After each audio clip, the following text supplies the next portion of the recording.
exports have grown more than 18% than in 2020. And Wisconsin is second in the Midwest for total percentage of populations who have completely took the 2 shots, and we're going to continue to get shots in arms now with a $100 COVID-19 vaccine rewards program. And of course, everybody who gets that vaccine, a Wisconsinite that is, now through Labor Day will receive $100. It's that simple. Get vaccinated and you get $100. In order for our businesses and communities to continue to recover, we've got to get more shots in arms as quickly as possible. And while the past 18 months have challenged us more than we ever could have imagined, it's because of the hard work of Wisconsinites to roll up their sleeves and get vaccinated, as well as the strategic investments we have made as a state that is giving us the opportunity to rebound and do better than we have before the pandemic came here. But Wisconsin, we just don't want to recover today. We want to prosper tomorrow and for years to come. That's why we're working every day to get our American Rescue Plan dollars out the door to build long-term, sustainable economic success. So what have we done so far? We've invested $100 million of our coronavirus relief fund dollars in broadband access across the state. Obviously, broadband is a necessity. We allocated another $50 million in supporting our farmers.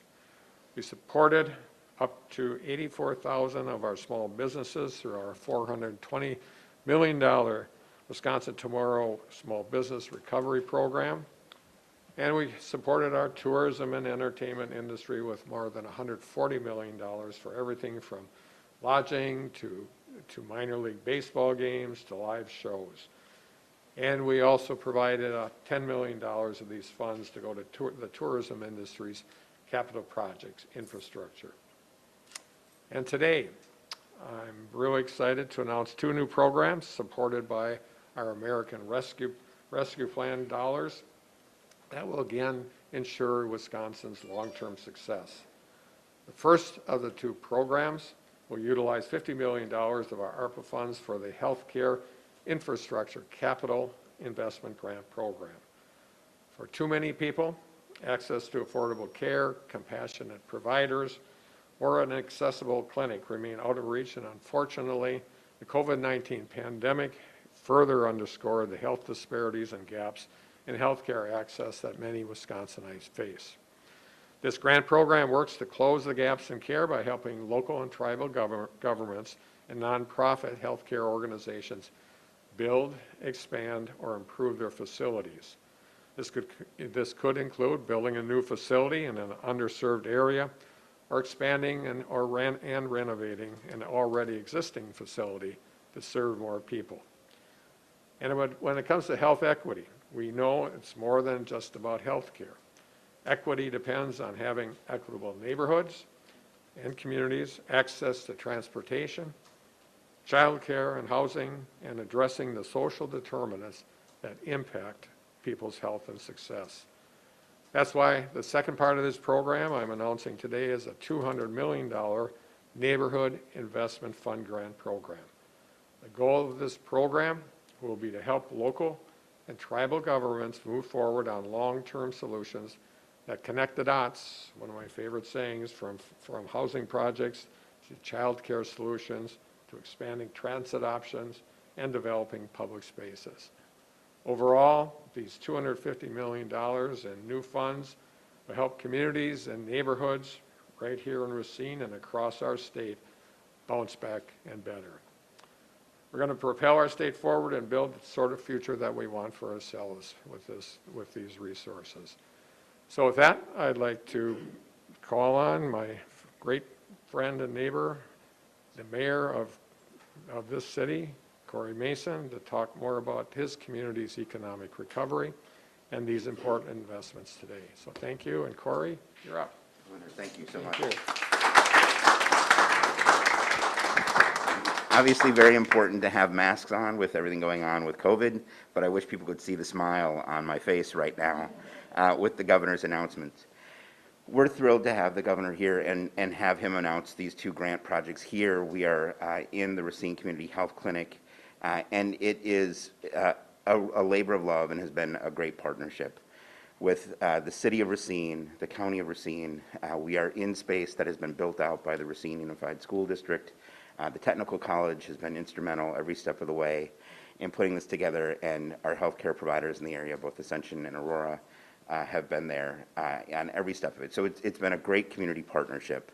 And we stand here in a community that is the biggest community in the Midwest without a federally funded health clinic. And so as we've seen other communities make use of those resources, fighting the pandemic and distributing vaccines and other opportunities, we've had to pivot, and the governor and the state has been great about working with us to improvise. But COVID has laid bare just how big those disparities are and what a difference it can make to have a federally funded health clinic or not in your community. We are in the Lincoln King neighborhood, which is one of our most storied, and it was once the economic backbone of the manufacturing sector here in the city of Racine, and it's fallen on hard times through the last couple recessions. It is our most economically challenged and racially diverse neighborhood, and we have been working very hard in partnership to, as the governor so aptly said, connect the dots. And so part of the reason we wanted to put the health clinic here and look to the land just across the street is we want to connect with the schools. We want to work with those school kids and the King Center, which is just down the road, to connect those dots between after-school programs and nutrition and really addressing the neighborhood as a whole. And so I couldn't be happier or prouder to have the governor announce these programs here. We think we have a couple of proposals that will compete very well in those grant-funded areas, and I'm just so proud to have the governor here today, and really can't champion enough all the great work that Chev and the entire board has done with the Racine Community Health Clinic to get us to this point. It's a volunteer-driven board. It's been fantastic. And then last but not least, before I hand it over to President Tate of our council, I want to acknowledge Daddy Kay Bowersox, who is our public health administrator, who has had a heck of a year in the last year and a half, really, with COVID, and through the midst of that has been a guiding hand to move this process forward. So I wish people could see the smile under the mask. I'm thrilled to have the governor here, and it's really been about partnerships at the local level, but we know how important it is to have those federal partnerships, and to see this governor make such a big commitment statewide on these sorts of initiatives really is going to help us bounce back better and recover not just to where we were before COVID, but for the long term as well. So Governor, thank you so much. President Tate? Thank you, Mayor Mason. Thank you, Governor Evers, for coming to Racine and announcing these programs. I'll be brief. What we know about the pandemic is, as Mayor Mason said and Governor Evers noted, it laid bare and exacerbated many of the disparities that already exist within our communities. We know our urban cores, our manufacturing areas, the former industries that used to exist in cities like Racine no longer are here. We've still dealt with the ramifications of those losses. So before the pandemic hit, there were already some significant challenges, and they were only exacerbated as a result. So what we have here today, and I'm very excited to hear today, is these grant programs that are really designed to not only, bounce back, but really bounce beyond by investing in those communities that were previously challenged already and then further challenged by the pandemic, and getting us beyond just where we were, but going to where we really need to be. And that's exactly what I believe this administration has been about, and what these ARPA funds are for too. It's to look at what's already there and what was there and how to get out of there as we go forward. Because if we only return to where we were, that's not really success. That's not really recovery. That's not really thriving for our communities. But if we go beyond where we were and use these funds accordingly and wisely and equitably, we can actually get to a place where everybody is taking advantage of the freedoms and the privileges and the possibilities that exist in this country, not just those who are already positioned and able to avoid the challenges that come along and hit the rest of us. So thankful again to Governor Evers for allocating or making these funds available. I'm certainly going to be calling for our city staff to do everything that they can to make the best applications possible so that our citizens here can gain access to those, and that we can move forward and not only build back better, not only Badger bounce back, but bounce beyond. Thank you.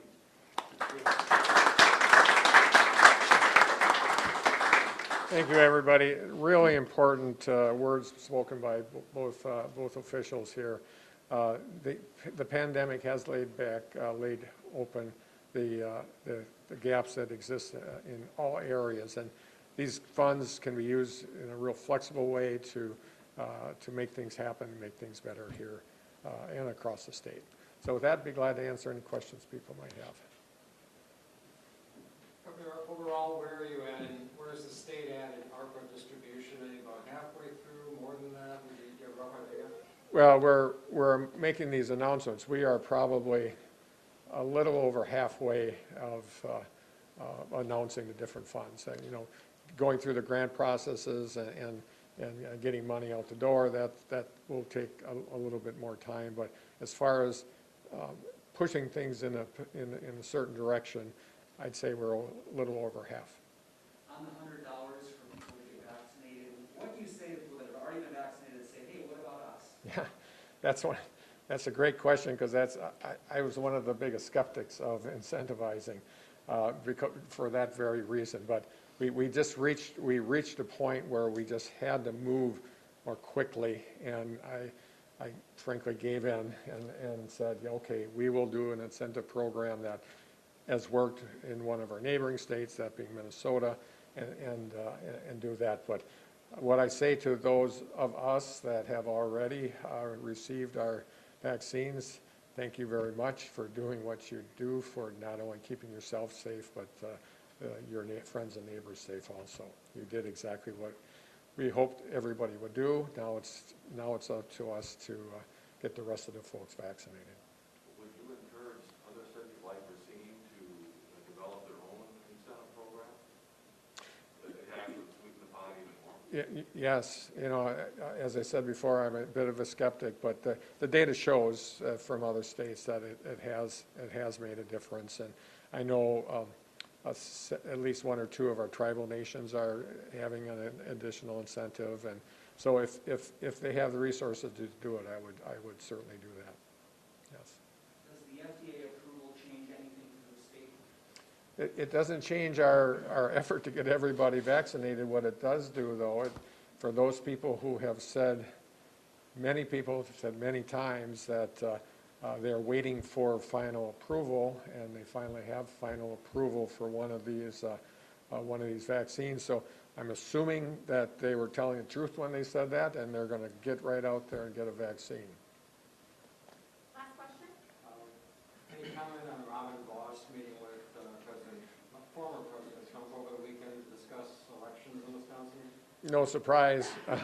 I think they're good friends, and so that for friends to hang out together, that's to be expected. And no surprise either. Certainly the Republicans in the state are trying to do everything they can to discredit the last election with no proof, and really are interested in finding ways to make it more difficult for the people of Wisconsin to vote.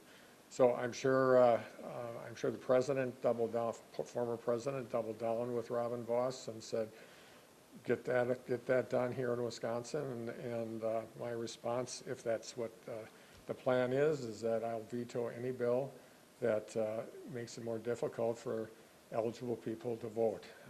I never, ever in my wildest dreams when I decided to run for this office to think that we'd be spending all this time protecting democracy.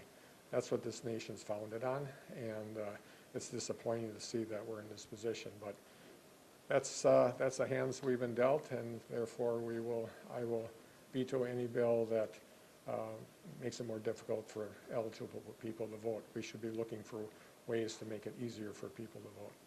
Thank you. On the refugees, are you going to be meeting with the refugees, and what role will the state have? The state, well, first of all, we're in constant communication with the Department of Defense and the State Department. State Department, it's a federal program, so they will release all the information that people are interested in. I feel as a state we've responded well. Our National Guards men and women are there doing their good work, and we believe that this will be a successful refugee placement, and things will go well. But the specifics from that effort comes from the Department of State. Thank you.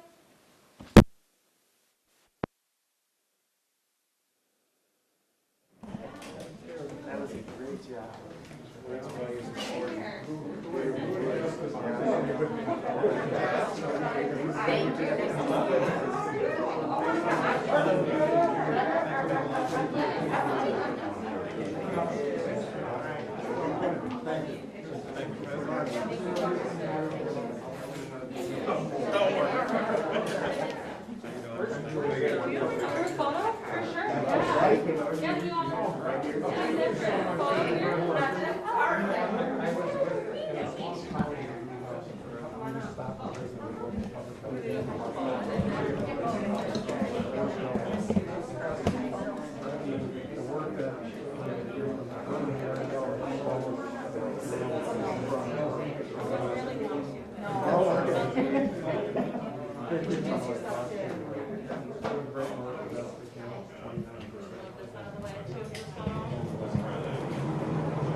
She has a godson, and she was disinvited for her godson's birthday because of her role.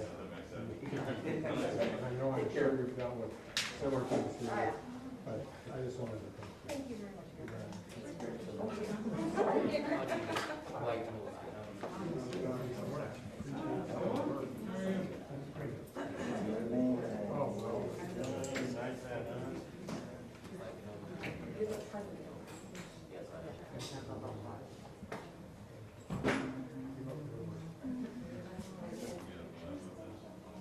Maybe we're gonna do a group photo in just a second.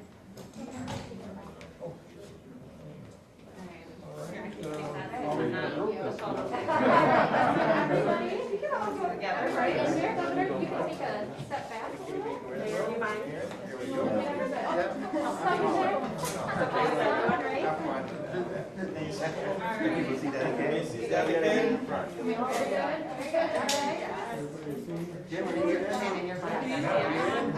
Yep. Wow. All right, one, exactly. Hungry. Oh.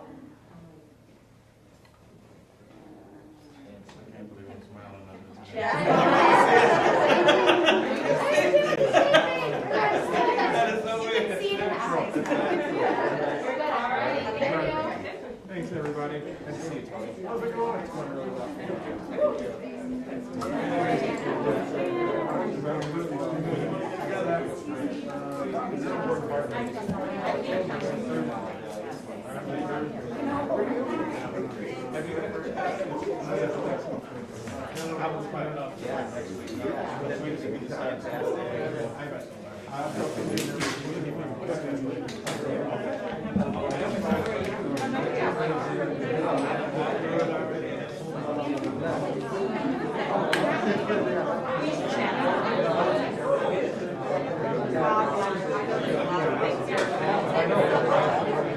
I hear all about it.